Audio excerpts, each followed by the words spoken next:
of these moais had been knocked down and were just laying on the Ahu where they are right now until 1960. And then in 1960, the tidal wave coming up from the Valdivia earthquake picked all these moais up and scattered them all over the field up here, all the way to that far wall. And they were helter-skelter, some of them broken necks and flipped around. 7 of them had broken necks. And in 1992 or 1990, a Japanese crane company donated $8 million to have this Ahu restored, and they donated a crane. And the idea they had, of course, was to make a marketing campaign with their crane. That's the photograph we see over here.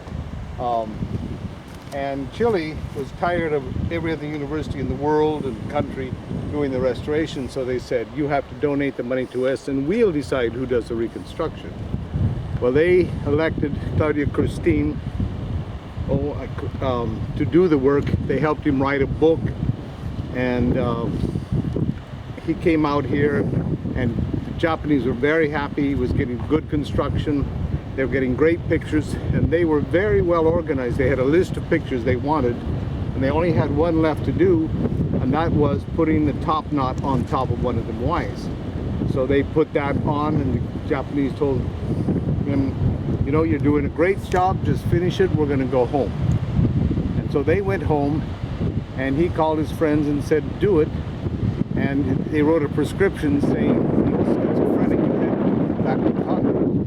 So he flew back to Chile, and that weekend when they went to do payroll, was missing $6 million. So all work has stopped here, and nothing has gone on since, because nobody wants to donate money because it's afraid to be mismanaged. You see these pile of red top knots down here? Those belong on top above. We don't know which ones, I don't know which ones it belongs to. Sometimes you can tell by the size of the indentation which one it goes to. The one thing we did know was that there were 15 moais up there. So when he got 15 replaced, he stopped. But there's another large moai out here in the middle of the ground, and on the end of the far one down there, there's a one that's much smaller. And I believe it belongs on another Ahu. There were 2 other Ahus that were not restored. One is at the other end of this row of rocks here. There's a small Ahu there. And then there was an Ahu right over here. And last month, the Rapa Nui that closed up my wife's entrance, he took apart the Ahu and made this manavai and put one of these phallic symbol arch things in the middle. So, you know, by not knowing what was here, he took apart archaeological site.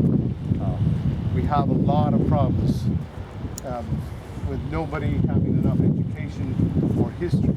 And you know, myself, I guess should be obligated to help them not make mistakes. But this guy really is bipolar, the one doing these works, and he'll come out and he'll threaten guests, clubs, saying if they cross this line, that. When I came back in 1998, I noticed that there were things wrong with this Ahu, like this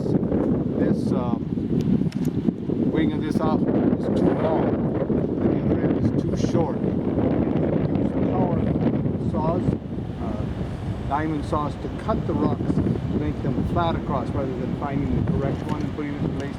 He just took a saw and cut the rock, and you get there and find what's anyway, that is the general complaints I have.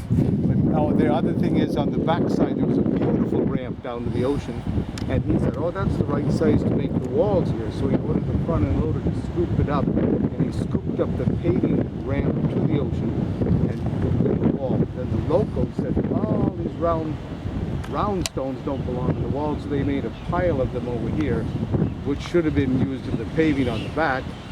And then this kid who's living in the cave said, oh, that's what I'm going to use to keep the people off the paving stones in the front. Little by little things like Mississippi. Now, where would be the best place to stand for the sunrise? This early sunrise, you can, the one at 20 or 30 minutes before sunrise at the ocean. Anywhere you want, the size of it. Until you can see the horizon over the edge of the platform. So go back up there and Past them now in there. we'll get way past. About up there. And you can visually see when the ocean's horizon is above Okay. the Right. and then there choose where you want the sun to come up between what and Hawaii. And then you'll have a picture postcard. Okay, perfect. Thank you. Then the third one, I tend to stay back there. If there are low clouds, these are too high. If the clouds are at half the distance down here, they light up another 10-15 minutes as the sun comes up. Also, periodically take a look back at this mountain and the morning light on this.